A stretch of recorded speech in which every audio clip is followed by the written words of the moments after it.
This is by design. In weaponized fashion, the FBI allowed me to accept orders to a new position halfway across the country. They allowed us to sell my family's home. They ordered me to report to the new unit when our youngest daughter was 2 weeks old. Then, on my first day on the new assignment, they suspended me, rendering my family homeless. It appears that I was retaliated against because I forwarded information to my superiors and others that questioned the official narrative of the events of January 6th. As a result, I was accused of promoting conspiratorial views and unreliable information. Because I did this, the FBI questioned my allegiance to the United States. Mr. Friend, you ever been to a school board meeting? Yes, I have. FBI ever sent you to the parking lot of a school board meeting? Yes, they have. And in the parking lot of a school board meeting where the FBI sent you, you were taking down information regarding people's license plates. That's correct. But the FBI will crush you. This government will crush you and your family if you try to expose the truth about things that they are doing that are wrong. And we are all examples of that. The heroes at the FBI with the guts to give it all up and say something. Joining me now, one of those heroes, Garret O'Boyle, a whistleblower, FBI, I guess formerly FBI, I don't know how that daggone works. But Garret, before we get to what you're doing now and why you're doing it, who are you and where do you come from? What's your background? Thanks for having me on, Jesse. I appreciate being here. So my background, I come from a humble blue-collar family in Wisconsin, from Milwaukee. It's where I was born and raised, and 9/11 really put me on the path that I'm currently on, although I never would have imagined it would lead here. But I was a freshman in high school when the attacks on the Twin Towers happened, and after graduating high school, I enlisted in the Army as an infantryman, and I did that for about 6 years with year-long deployments to both Iraq and Afghanistan.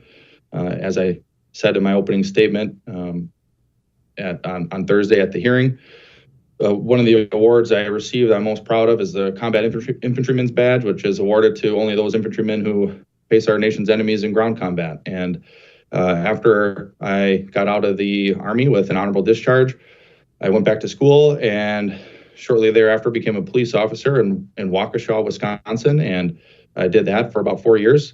And in that time, I finished up my bachelor's degree. And at that point, I thought, hey, you know what? I'm going to apply to the FBI, because if I don't, I'll never know if I could make it to what I once believed was the preeminent law enforcement agency in the world. And I did make it. And after a couple years of being an agent, I tried out for the SWAT team, and I made that too and was selected for that. And then fast forward a little bit more, I tried out for a new specialty unit that was being established in the Quantico, Virginia area. And I made that unit as well. You know, I know I'm being smeared as a malcontent and a disgruntled employee, but that couldn't be further from the truth. The FBI, my time there, aside from the protected disclosures I made, overall, my day-to-day work and being on the SWAT team, things like that, it was the best job I ever had. And I truly believed that the whistleblower protection laws that are in place would apply to me. And I thought, I'm doing the right thing the right way. You know, Chris Wray likes to say that all the time, that the FBI does the right thing in the right way. But I did that. I made protected disclosures to Congress, and I'm being punished for it now. Now, how does somebody who's Captain America go from that to being someone the FBI is against? That doesn't make any sense. How exactly did that come about? It doesn't make any sense. You know, it's Thanos snapping his fingers, and that's exactly what the FBI has done. And they don't want people like me. They don't want people like Steve Friend or Marcus Allen or others shining a light in the darkness. They just want you to protect the brand. They want you to toe the line. And if you see something that is unconstitutional, you see something that is illegal, they expect you to just shut up. And that's something that, in my opinion, everybody who's ever swore an oath to the Constitution, that you simply can't do that. You have to shine a light on that darkness. Did you see something illegal? You know, the whistleblower protections, they say if you have a reasonable belief that there's a violation of law, rule, or regulation, and abuse of authority, gross mismanagement, and a couple other areas that you can make protected disclosures to Congress. So I made numerous disclosures to Congress. Some of the ones I'm comfortable talking about because they're already in the public sphere include statistic padding. So when my initial closed door deposition excerpts were leaked to the media, one of the things that came out then, and it's now in the congressional report that came out leading into the hearing, was information I provided about how the FBI does pad those domestic terrorism statistics. I was assigned to domestic terrorism. That's what I worked.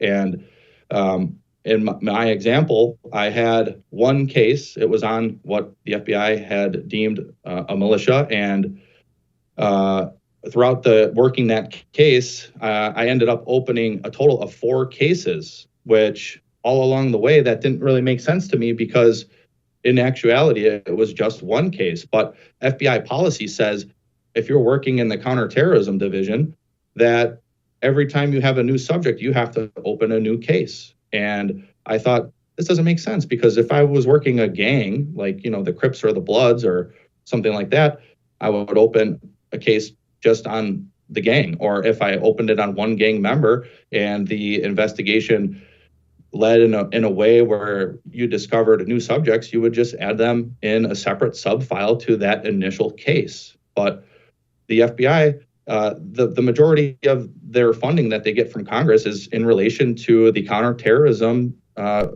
activities that they claim to investigate. And of course, they do investigate some that are legitimate. But when you can point to one agent in Wichita, Kansas and say, look, this guy has 4 separate cases, when in actuality they're one, I think that's a reasonable belief that the FBI is manipulating those statistics to show to Congress and to the American people that there's some sort of massive extremism going on in the country, when in actuality, that's not the whole story.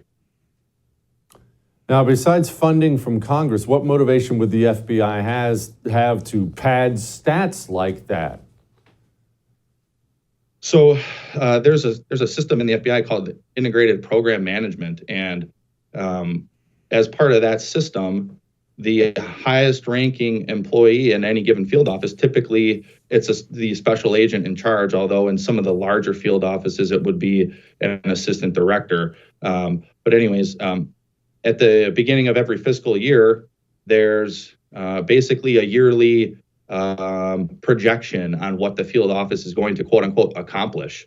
And part of that accomplishment is essentially a checkmark system where you can get red, green, or gold, and gold being the highest. Now, if the field office gets gold in every single category of that system, then the special agent in charge gets a monetary bonus at the end of the year.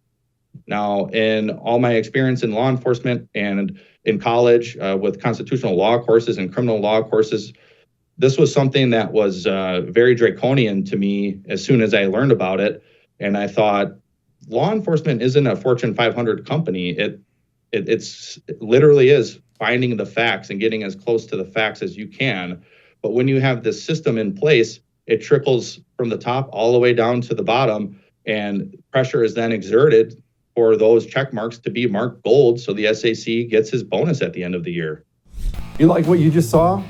Subscribe to the YouTube channel. The First TV has a YouTube channel. It's outstanding. Go hit that subscribe button now.